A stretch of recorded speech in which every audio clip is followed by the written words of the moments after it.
I had no plans to change my religion. I wasn't looking for Islam at all, but Islam, over the next year and a half, came looking for me. You know, if you've never been a priest, you don't... Cannot describe the joy. How is that moment when I pronounce La ilaha illallah? I was shocked as I read to find that Jesus, peace be upon him, was often mentioned in the Quran. Jesus was presented as one of the greatest prophets. And even the story of the virgin birth was mentioned there. Many of the miracles that Jesus had done, I found them in the Quran. There were even a couple of Jesus miracles mentioned in the Quran that were not mentioned in the Bible. أعوذ بالله من الشيطان الرجيم بسم الله الرحمن الرحيم اقرأ باسم ربك الذي خلق الإنسان من علق اقرأ وربك الأكرم الذي علم بالقلم علم الإنسان ما لم يعلم. Surah Yunus ayat 25. A'udzu billahi minasyaitonir rajim. Bismillahirrahmanirrahim. Wallahu yad'u ila daris salami wa yahdi man yasha'u ila siratim mustaqim. Artinya, Allah menyeru manusia ke Darussalam atau surga dan menunjuki orang yang dikehendakinya kepada jalan yang lurus atau Islam. Ayat ini cocok untuk siapa saja yang mencari jalan kebenaran yang islami. Seperti di video ini, mantan pendeta Vatikan dan pejabat Katolik Inggris yang akhirnya masuk Islam. Dia adalah Idris Taufik. Sejak belajar di Vatikan dan menjadi pendeta, dia bangga dengan pekerjaannya. Namun, jauh di lubuk hatinya, dia merasa tidak bahagia dan kesepian. Kegelisahannya mengarah pada keputusan besar dalam hidupnya. When I left the priesthood, I had no plan whatever of changing my religion. I was perfectly happy as a Christian. I had no problem with the church or with the Bible or with the bishop.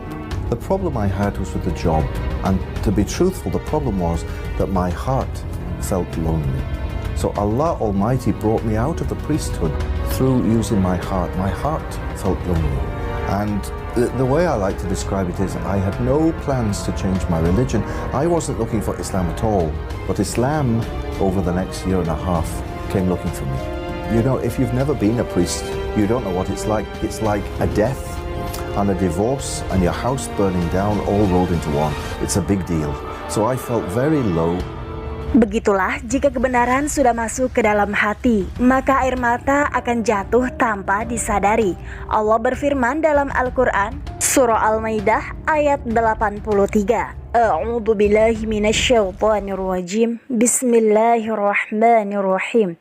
Wa idza sami'u ma unzila ila rasuli tara a'yunuhum tafidu minad dam'i mimma 'arafu minal haqq. Yaquluna rabbana amanna faktubna ma'asyahidin. Artinya, dan apabila mereka mendengarkan apa yang diturunkan kepada Rasul atau Muhammad, kamu lihat mata mereka mencucurkan air mata disebabkan kebenaran atau Al-Quran yang telah mereka ketahui dari kitab-kitab mereka sendiri. Seraya berkata, ya Tuhan kami telah beriman. Maka catatlah kami bersama orang-orang yang menjadi saksi atas kebenaran Al-Quran dan kenabian Muhammad SAW. Idris telah merasakan kebenaran. Satu persatu kebenaran Islam telah muncul di hadapannya. Idris makin dekat dengan Islam. Saat itu bulan Ramadan dan Allah memberinya jalan mudah untuk memperdalam ilmu Islamnya. Asyhadu an la ilaha illallah wa asyhadu anna Muhammad Rasulullah. Setelah memeluk Islam, ia aktif memberikan ceramah dan menulis buku-buku tentang Islam. Beliau memberikan ceramah ke berbagai tempat dengan satu tujuan, yaitu menyebarkan dakwah Islam. Gaya bicaranya baik dan lembut, menyentuh hati, sikapnya yang ramah dan sangat santun, sangat disukai oleh masyarakat. seperti kebanyakan orang Amerika Serikat atau AS, Samuel L. Shropshire pada mulanya tidak begitu mengacuhkan Islam. Baginya, agama tersebut dan para pemeluknya bukanlah bagian dari kesehariannya. Dan sejak peristiwa serangan terorisme 11 September 2001, persepsinya mengenai Islam kian diwarnai sinisme. Siaran televisi di negeri Paman Sam pada masa-masa pasca 9/11 kerap tendensius. Mereka menayangkan berita sensasional yang mengaitkan Islam dengan terorisme demi meningkatkan rating. Setiap 30 menit sekali selalu saja ada pemberitaan tentang konflik, termasuk yang terjadi di Timur Tengah, kawasan yang acap kali dianggap pusat umat Islam global. My name is Samuel Shropshire. I'm an American citizen living in Saudi Arabia. I came here in November 2011, not knowing anything about Islam or the Prophet Muhammad, peace be upon him. Most of what I had heard was extremely negative. In America, our news channels boosted their on-air ratings by regularly sensationalizing breaking news of terrorism. Kebetulan, Shropshire ketika itu bekerja sebagai seorang pakar bahasa Inggris. Reputasinya dikenal hingga keluar Amerika Serikat. Pada suatu kali, koleganya yang bernama Safi Kaskas meminta bantuan dirinya. Kawannya itu sedang mengerjakan sebuah proyek penerjemahan Al-Quran di Arab Saudi. Setelah sepakat tentang berbagai hal teknis, berangkatlah Shropshire ke negeri kerajaan tersebut. Melalui proyek ini, Kaskas hendak menghadirkan terjemahan Al-Quran dalam bahasa Inggris. Hasilnya diharapkan dapat menarik perhatian generasi muda Amerika, baik yang beragama Islam maupun tidak. Ketika itu, Shropshire tidak ikut menerjemahkan kitab suci tersebut, karena dirinya tidak bisa berbahasa Arab. Tugasnya hanyalah memeriksa tata bahasa Inggris hasil terjemahan Al-Quran itu, sehingga enak dibaca dan tidak terdapat kekeliruan ataupun salah eja. I was invited here to Saudi Arabia by Safi Kaskas to work on what was known as the Q Project. Dr. Kaskas wanted to produce a new, easy-to-read American translation for the next generation of young Americans. Since I could not read or speak Arabic, I wasn't doing any translation work. I was simply invited here to check the English to make certain that this new interpretation of the Quran was easily understood. My work, of course, required that I read the Quran over and over again. Karena tuntutan pekerjaan, Shropshire akhirnya membaca ayat demi ayat, walaupun yang dibacanya hanyalah teks terjemahan Al-Quran. Pesan-pesan dalam kandungan kitab suci itu pada akhirnya menyentuh hati pria Amerika tersebut. Al-Quran mengisahkan Nabi Isa dikisahkan sebagai salah seorang utusan Allah. Kitab suci tersebut juga menceritakan perihal ibunda sang Nabi, Maria atau Maryam. Bahkan nama perempuan mulia itu menjadi nama sebuah surah Al-Quran. Bagi Shropshire, hal itu mengejutkannya dan sekaligus membuat hatinya tersentuh. I was shocked as I read to find that Jesus, peace be upon him, was often mentioned in the Quran. Jesus was presented as one of the greatest prophets. And even the story of the virgin birth was mentioned there. Many of the miracles that Jesus had done, I found them in the Quran. There were even a couple of Jesus miracles mentioned in the Quran that were not mentioned in the Bible. Evenings were mostly spent alone in a bedroom that had been set up for me in Dr. Safi's office. At night, I would stand on the balcony of that building and I would look across a very busy boulevard to a mosque. And I would hear the calls to prayer. I would see men and women coming to the mosque and leaving the mosque. Children were playing football in the mosque parking lot. Except for the minaret, it appeared to me to look like a typical Christian church in America. My heart longed to be in that mosque. I felt compelled by God to go there. A few months later, I got up the courage to walk down the street and to knock on the door of Taqwa Mosque. Now, nobody knocks on the door of a mosque. Normally, they just open the door and they walk right in. But I was not sure how I'd be received, so I stood there knocking until someone came to the door. That person simply said, "May I help you?" I said, "My name is Samuel. I'm a Christian from the United States. Is it okay if I come inside?" And that man, Shafiq Julia, who was the caller to prayer, He reached out and he hugged me and he said, "Of course, come in." I sat in the back of the mosque during prayer times for 3 days. I didn't understand what was going on. I saw men standing, bowing, putting their heads to the floor as the Imam led them in prayer. I had little knowledge about what was happening, but I felt God's presence in that mosque. And the men of Taqwa Mosque were so friendly to me. After 3 days, I asked Shafiq if he could teach me the first surah of the Quran, Al-Fatiha. This was a necessary element in praying the 5 daily prayers. I was memorizing sounds, but I didn't know what the sounds meant.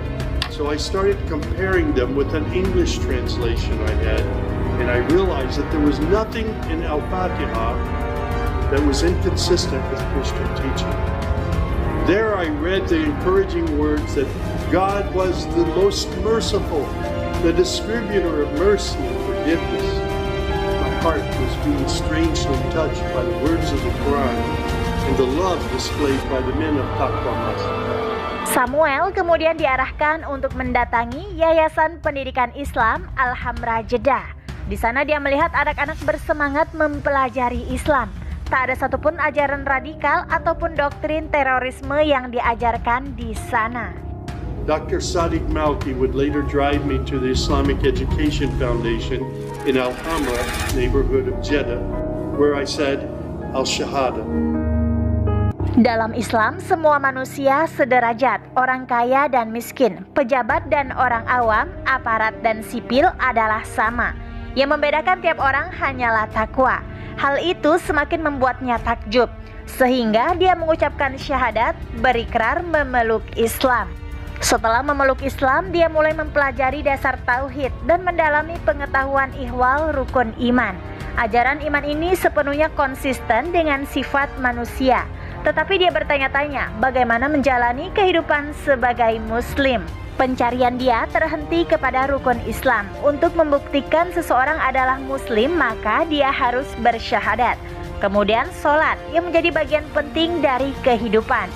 Muslim berusaha untuk menjaga sholat 5 waktu setiap hari. Ketiga, berzakat. Setiap tahun, seseorang yang memiliki harta tersimpan wajib menzakat sebesar 2,5% yang dibayarkan. Keempat, puasa adalah bagian penting dari kehidupan umat Islam.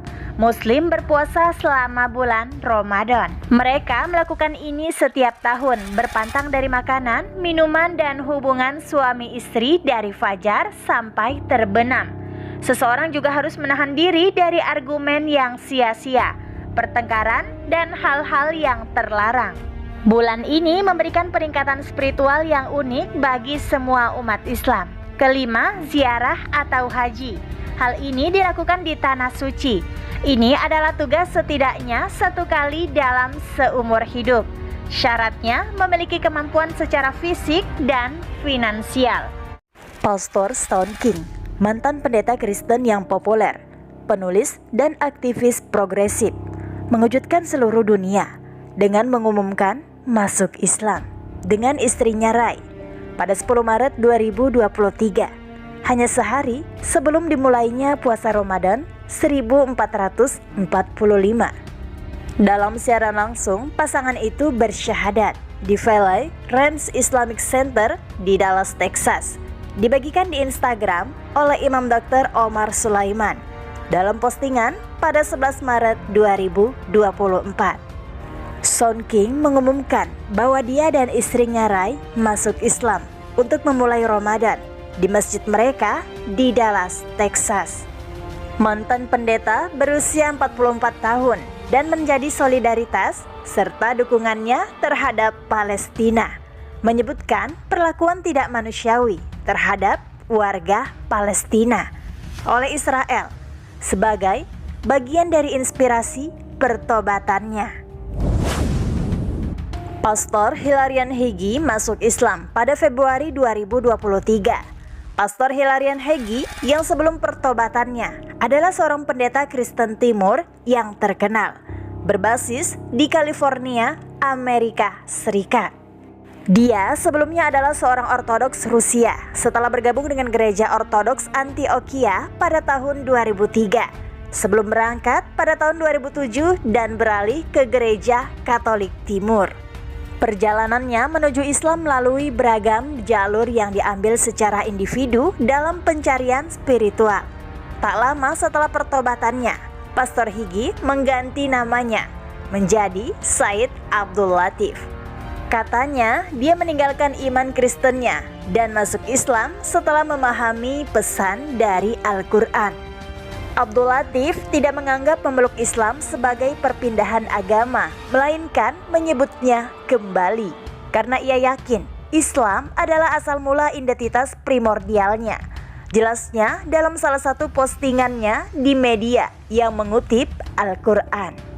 Abdul Latif ingin masuk Islam sejak tahun 2003, seperti yang dia tulis di postingan mediumnya, di mana dia berkata, "Saya melihat keindahan Islam, mengetahui kebenarannya secara mendalam, tetapi dia tidak bisa melakukannya karena takut pada keluarga, orang tuanya, dan masyarakat." Gold David sebelum memeluk Islam. Gold David adalah seorang pendeta terkemuka Australia yang merupakan seorang Kristen Ortodoks selama 45 tahun. Sebelum pertobatannya, dia ditahbiskan sebagai subdiakon pada tahun 1994. Diakon pada tahun 2017 dan pastor paroki yang diagungkan Gereja Salib Suci pada tahun 2020. Dia telah bergabung dengan Gereja Salib Suci sejak dia berusia 16 tahun. Subhanallah. Meskipun dia menyimpan Al-Quran di raknya selama bertahun-tahun, ia mengaku perjalanannya menuju Islam dimulai saat ia melakukan perjalanan ke Perth untuk menghadiri pemakaman kakak iparnya. Hotel tempat dia menginap berjarak 150 meter dari masjid utama Perth. Dan ketika dia berjalan melewati masjid, dia merasakan keinginan untuk mengunjunginya. Dan tak sengaja, dia bertemu dengan imam yang memberinya salinan Al-Quran sebagai hadiah untuknya.